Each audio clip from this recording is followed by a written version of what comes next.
Hi friends, പുതിയൊരു വീഡിയോയിലേക്ക് എല്ലാവർക്കും സ്വാഗതം. ശിവാനിയും പ്രണവും വീട്ടിലെത്തിയ ശേഷം വസുന്ധരയും പാർവതിയും കാര്യങ്ങളൊക്കെ ചോദിച്ചറിയുകയാണ്. എന്താണ് കോടതിയിൽ സംഭവിച്ചത് എന്നൊക്കെ ചോദിക്കുമ്പോൾ പ്രണവും ശിവാനിയും അങ്ങ് ദേഷ്യപ്പെട്ടുകൊണ്ട് സംസാരിക്കുകയാണ്. അപ്പോൾ പ്രണവ് പാർവതിയോട് പറയാണ്, അവരെൻ്റെ ഏട്ടനാണെന്ന് പറയാൻ പോലും എനിക്കിപ്പോൾ നാണക്കേടാണ്.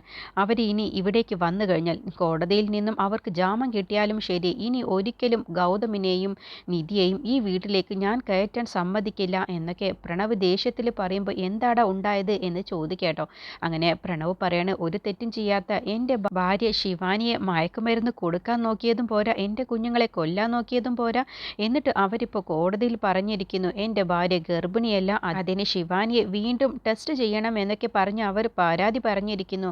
നാണമില്ലേ അവർക്ക് എന്നൊക്കെ പറഞ്ഞ് പ്രണവ് ദേഷ്യപ്പെടുകയാണ് കേട്ടോ. അപ്പോൾ വസുന്ധരയ്ക്ക് അതൊക്കെ കേൾക്കുമ്പോൾ ഒരുപാട് സന്തോഷമാവാണ്. നിധിയെ ഇനി ഒരിക്കലും ഈ വീടിൻ്റെ പടി ചവിട്ടാൻ പോലും പ്രണവ് സമ്മതിക്കില്ല എന്നുള്ള വാക്കൊക്കെ കേട്ടപ്പോൾ വസുന്ധരയ്ക്ക് ഒരുപാട് സന്തോഷമാവാണ്. പ്രണവിന് ഏട്ടത്തി എന്ന് വെച്ചാൽ ജീവനായിരുന്നു. ഇപ്പൊ അവൻ തന്നെ ഇങ്ങനെ ഒരു കാര്യം പറഞ്ഞത് കേൾക്കാൻ വല്ലാത്തൊരു സുഖമുണ്ട് എന്നൊക്കെ വസുന്ധര മനസ്സിൽ ചിന്തിക്കുകയാണ്. എന്നിട്ട് പ്രണവ് പാർവതിയോട് പറയാണ്, അവര് ചെയ്ത തെറ്റിന് അവർക്ക് ഒരു വക്കീല് പോലും വാദിക്കാൻ വന്നില്ല. അത്രയ്ക്ക് വലിയ മഹാപാപമല്ലേ അവർ ചെയ്യാൻ വേണ്ടി നോക്കിയത്. പിന്നെ എങ്ങനെയാണ് അവർക്ക് വേണ്ടി വാദിക്കാൻ വക്കീല് വരിക? ഇനി ഞാൻ അവരെ ഏട്ടനായിട്ട് പോലും കാണില്ല. അവരെത്രയായാലും ഈ വീട്ടിലെ അംഗമൊന്നുമല്ലല്ലോ, മറ്റൊരു അമ്മയുടെ വയറ്റിൽ പിറന്നതല്ലേ എന്നങ്ങ് പറഞ്ഞതോടുകൂടി പാർവതിക്ക് അങ്ങ് ദേഷ്യം പിടിക്കാൻ കേട്ടോ.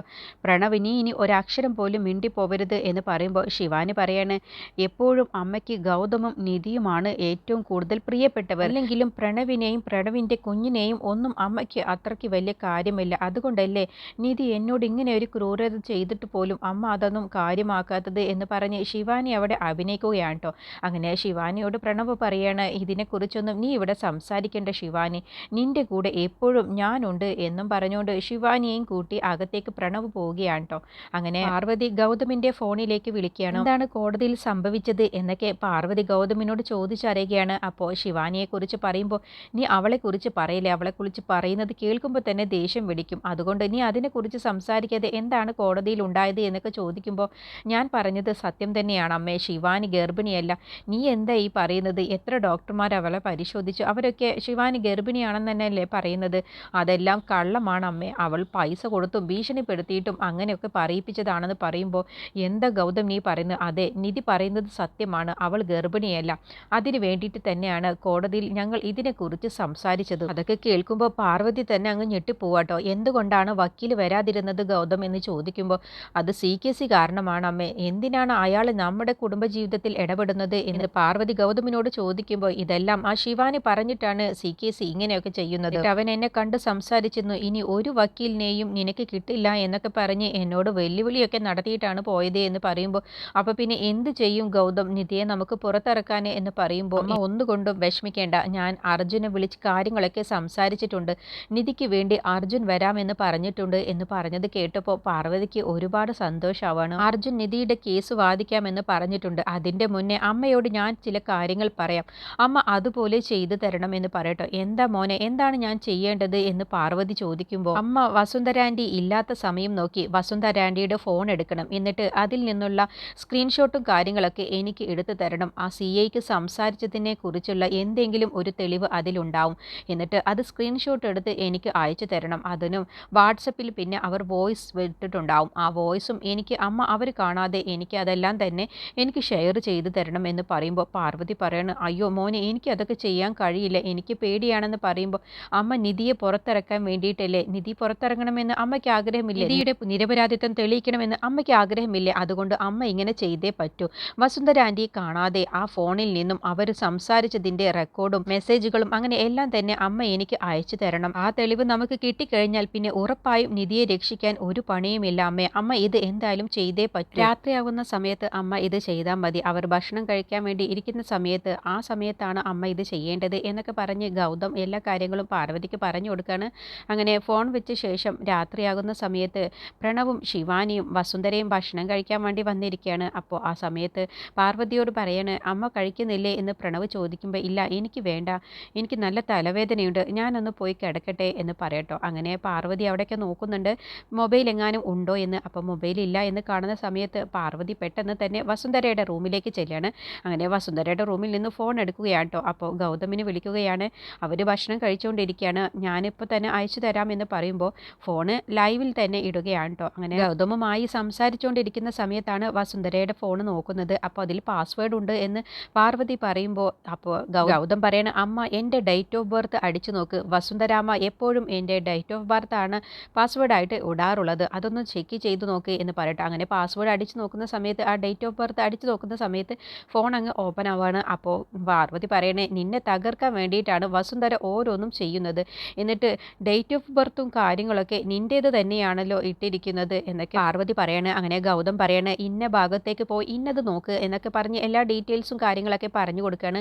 അതുപോലെ പാർവതി ചെയ്യാൻ കേട്ടോ. എന്നിട്ട് അതെല്ലാം തന്നെ ഗൗതമിന് അയച്ചു കൊടുക്കണം. ശിവാനി പറയാണ് അമ്മ എന്താ ഭക്ഷണം കഴിക്കാതിരുന്നത്, അമ്മയ്ക്ക് അമ്മയുടെ പെരുമാറ്റത്തിൽ എന്തോ ഒരു സംശയമുണ്ട് എന്നൊക്കെ പറയണം. അതെന്താ ശിവാനി നീ അങ്ങനെ പറഞ്ഞത്, അല്ല അമ്മ ഇങ്ങനെ പെരുമാറുന്നത് കാണുമ്പോൾ എനിക്കെന്തോ ഒരു പന്തികേട് പോലെ തോന്നി എന്നൊക്കെ ശിവാനി പറയട്ടോ. എന്നിട്ട് വസുന്ധര പറയണം അടുത്ത വിചാരണയിൽ നിധിയെ എത്രയും പെട്ടെന്ന് പുറത്തിറക്കാനുള്ള എന്തെങ്കിലും ഒരു വഴിയാവും ഗൗതം നോക്കുക, അതിൻ്റെ മുന്നേ നിങ്ങൾ അതിന് എന്തെങ്കിലും ഒരു തടയിടണം, ഒരിക്കലും നിധി പുറത്തിറങ്ങരുത്. അപ്പോൾ ശിവാനി പറയണേ ഇല്ല, നിധിക്ക് ഒരിക്കലും പുറത്തിറങ്ങാൻ കഴിയില്ല, അങ്ങനെയുള്ള തെളിവുകളാണ് അവൾക്ക് മേതെ ചാർത്തിയിട്ടുള്ളത്, അതുകൊണ്ട് ഒരിക്കലും അവൾക്ക് ഇതിൽ നിന്നും രക്ഷപ്പെടാൻ കഴിയില്ല. ഈ സമയം പാർവതി ഗൗതമിന് വസുന്ധരയുടെ ഫോണിൽ നിന്നും പോലീസുമായി സംസാരിച്ചതിൻ്റെ ആ വോയിസ് മെസ്സേജ് അയച്ചു കൊടുക്കുകയുണ്ടോ. അപ്പോൾ അതൊന്ന് പ്ലേ ചെയ്യാൻ വേണ്ടി പറയുന്ന സമയത്ത് വസുന്ധര അയാൾക്ക് ആ പോലീസുകാരന് 10 ലക്ഷം രൂപ കൊടുത്തു നിധി പുറത്തിറങ്ങാതിരിക്കാൻ വേണ്ടി ഇനിയും എത്ര പൈസ തരാനും എനിക്ക് ഒരു മടിയുമില്ല, അവൾ ഒരിക്കലും പുറത്തിറങ്ങരുത്, അവൾ പുറത്തിറങ്ങിക്കഴിഞ്ഞാൽ ഗൗതമുമായി അവളെ പിരിക്കാൻ പിന്നെ കഴിയില്ല എന്നൊക്കെയുള്ള കാര്യങ്ങളാണ് വസുന്ധര അതിൽ പറഞ്ഞിട്ടുണ്ടാവുക. പിന്നെ നിധിക്കെതിരെ മൊഴി കൊടുക്കാൻ വേണ്ടി ഒരു സാക്ഷിയെ ഞങ്ങൾ ഏർപ്പാടാക്കിയിട്ടുണ്ട് എന്നുകൂടി അതിൽ പറയുന്നുണ്ട്. അങ്ങനെ അതൊക്കെ കേൾക്കുമ്പോൾ പാർവതിക്കൊക്കെ ദേഷ്യം പിടിക്കുകയാണ്.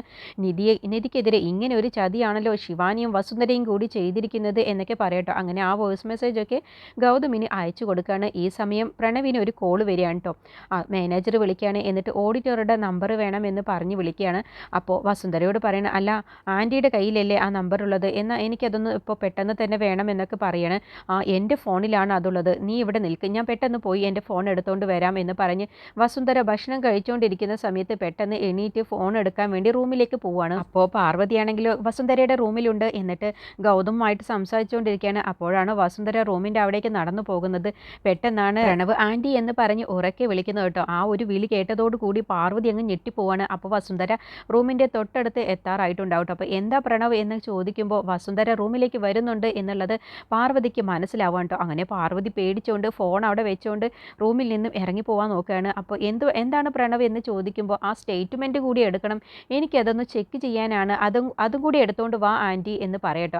ഇതാ ഞാൻ ഇപ്പോൾ കൊണ്ടുവരാം എന്ന് പറഞ്ഞ് വസുന്ധര റൂമിലേക്ക് പോവുകയാണ്. അപ്പോൾ പാർവതി ഗൗതമിനോട് പറയണം ഗൗതം നിനക്ക് അയച്ച വോയിസ് മെസ്സേജ് സെൻഡ് ആയിട്ടില്ല, ഇനിയിപ്പോൾ എന്ത് ചെയ്യും, വസുന്ധരയാണെങ്കിലോ റൂമിലേക്ക് വന്നുകൊണ്ടിരിക്കുകയാണെന്ന് പറയുമ്പോൾ എങ്കിൽ ഒരു കാര്യം ചെയ്യുക അമ്മ, ആ ഫോൺ അങ്ങ് സ്വിച്ച് ഓഫ് ആക്ക്, എന്നിട്ട് ചാർജിൽ തന്നെ ഇടണം, എന്നിട്ട് ചാർജിൻ്റെ സ്വിച്ച് ഓഫ് ആക്കി ഇട്ടാൽ മതി എന്ന് പറയട്ടോ. എന്നിട്ട് പാർവതി അതുപോലെ അങ്ങ് ചെയ്യാണ്. എന്നിട്ട് പാർവതി വസുന്ധരയുടെ റൂമിൻ്റെ മറുഭാഗത്തായി ഒളിച്ചു നിൽക്കാൻ കേട്ടോ. അപ്പോഴത്തേക്കും വസുന്ധര റൂമിലേക്ക് വരികയാണ്. എന്നിട്ട് ഫോൺ എടുക്കുകയാണ്. അയ്യോ ഫോൺ ഓഫാണല്ലോ, ഞാനല്ലേ ചാർജിൽ വെച്ചത്, എന്നിട്ട് എന്താ ഫോണിൽ ചാർജ് കയറിയിട്ടില്ലേ എന്ന് നോക്കുന്ന സമയത്ത് സ്വിച്ച് ഓഫായി കിടക്കുന്നത് കാണുമ്പോൾ അത് ശരി, ഞാൻ ഫോൺ ചാർജിൽ വെച്ചിട്ട് സ്വിച്ച് ഓണാക്കാതെയാണോ ഞാൻ പോയത് എന്ന് സ്വയം പറഞ്ഞുകൊണ്ട് ഫോൺ വീണ്ടും അവിടെ തന്നെ വെക്കാണ്ടോ. എന്നിട്ട് പ്രണവ് പറഞ്ഞ ആ സ്റ്റേറ്റ്മെൻറ്റ് എടുത്തുകൊണ്ട് താഴേക്ക് വീണ്ടും ഇറങ്ങി പോവാണ്.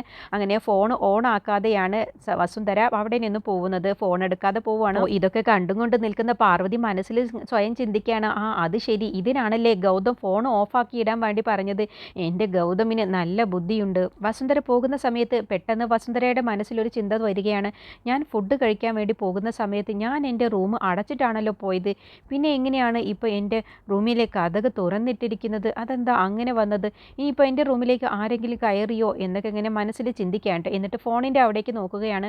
അപ്പോൾ പാർവതി മനസ്സിൽ ചിന്തിക്കുകയാണ്, അയ്യോ പിടി കിട്ടിയോ, ഇനിയിപ്പോൾ എന്ത് ചെയ്യും, വസുന്ധരയ്ക്ക് എന്തെങ്കിലും മനസ്സിലായിട്ടുണ്ടോ, അതാണാവോ ഫോണിലേക്ക് നോക്കുന്നത്, അപ്പോൾ ഫോൺ എടുത്തുകൊണ്ട് പോകുമോ എന്നുള്ള ഒരു ചിന്തയോട് കൂടിയിട്ടാണ് കേട്ടോ നിൽക്കുന്നത്. അങ്ങനെ വസുന്ധര മനസ്സിൽ ചിന്തിക്കുകയാണ്, എനിക്ക് തോന്നിയതാവും, ഞാൻ കതക് അടച്ചിട്ടുണ്ടാവില്ല, അതായിരിക്കും എന്നൊക്കെ മനസ്സിൽ സ്വയം പറഞ്ഞുകൊണ്ട് വീണ്ടും ആ സ്റ്റേറ്റ്മെൻറ്റ് എടുത്തുകൊണ്ട് താഴേക്ക് പ്രണവിൻ്റെ അടുത്തേക്ക് പോവുകയാണ് കേട്ടോ. ഫോൺ എടുക്കാതെയാണ് പോകുന്നത്. അങ്ങനെ പാർവതി ഗൗതമിനോട് പറയണ വസുന്ധര റൂമിൽ നിന്ന് പോയി എന്ന് പറയുമ്പോൾ എന്നാൽ പെട്ടെന്ന് തന്നെ അമ്മ ഫോൺ എടുത്ത് ഓൺ ആക്കിയ ശേഷം എന്നിട്ട് ആ മെസ്സേജുകളൊക്കെ എനിക്ക് തന്നെ അയച്ചതാ എന്ന് പറയട്ടോ. അങ്ങനെ പാറു ഗൗതം പറഞ്ഞതുപോലെ എല്ലാം ചെയ്യാണ്. എന്നിട്ട് ഗൗതം പറയാണ്, ഇനി എനിക്ക് അയച്ച ആ മെസ്സേജും കാര്യങ്ങളും അമ്മ ഡിലീറ്റ് ചെയ്യണം, എന്നതിൻ്റെ ശേഷം ഫോൺ വീണ്ടും സ്വിച്ച് ഓഫ് ആക്കിയിട്ട് അമ്മ ചാർജിൽ കുത്തിവെച്ച ശേഷം അവിടെ നിന്ന് പോയിക്കോ എന്ന് പറയണം. അങ്ങനെ അതുപോലെ തന്നെ പറഞ്ഞ് പാർവതി ചെയ്യുകയാണ്. എന്നിട്ട് വസുന്ധരയ്ക്ക് ഒരു തരത്തിലുള്ള സംശയവും വരാതിരിക്കാൻ വേണ്ടി ഗൗതം എല്ലാ കാര്യങ്ങളും പാർവതിയോട് പറഞ്ഞു കൊടുത്ത പ്രകാരം തന്നെ എല്ലാം ചെയ്യാണ്.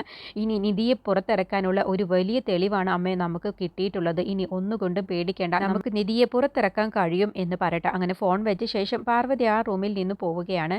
പിറ്റേ ദിവസം നിധിയെ കാണാൻ വേണ്ടി ഗൗതം ജയിലിലേക്ക് പോവാണ്. എന്നിട്ട് നിധിയുമായിട്ട് കാര്യങ്ങളൊക്കെ സംസാരിക്കുകയാണ്. നീ ഒന്നുകൊണ്ടും പേടിക്കേണ്ട, നമുക്ക് അടുത്ത തവണ നിന്നെ പുറത്തിറക്കാനുള്ള എല്ലാ തെളിവുകളും എനിക്ക് കിട്ടിക്കഴിഞ്ഞു. പിന്നെ നിന്റെ കേസ് വാദിക്കാൻ ഇനി അർജുനാണ് വരാൻ പോകുന്നത്. അതുകൊണ്ട് ഒരു കുഴപ്പമില്ല, അർജുനോട് ഞാൻ കാര്യങ്ങളൊക്കെ വിശദമായി സംസാരിച്ചിട്ടുണ്ട്.